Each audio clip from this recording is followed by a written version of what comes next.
Panchayat office না শাসক দলের দলীয় কার্যালয়? পঞ্চায়েত অফিসের ভেতর এখনও টাঙানো রয়েছে তৃণমূল কংগ্রেসের ধর্মতলা সভার ফ্লেক্স।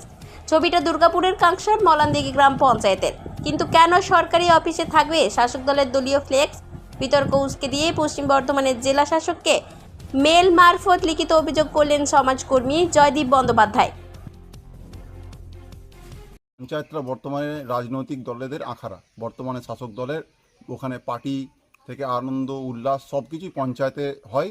তার জন্য ওই আপনারা দেখবেন ব্যানার এখনও পর্যন্ত রাজনৈতিক ব্যানার পঞ্চায়েতের মধ্যে, তার প্রমাণ আমরা বারবার বলেও কোনো কাজ হয়নি। এই টাকা কেন পঞ্চায়েত অফিস থেকে কেন এখনো তৃণমূলের ঝান্ডা সরালো না, খোঁজ খবর দিয়ে দেখার আশ্বাস কাকসা ব্লক তৃণমূলের সভাপতি নবকুমার সামন্তের।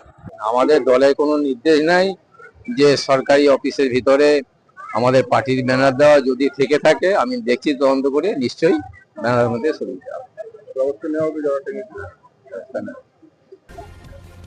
এখন দেখার বিষয় কাকসার মলানদিঘি পঞ্চায়েত থেকে কবে সরে তৃণমূলের এই ফ্লেক্স। কাকসা থেকে অনুরাধা সেনগুপ্তর রিপোর্ট, খাঁটি খবর।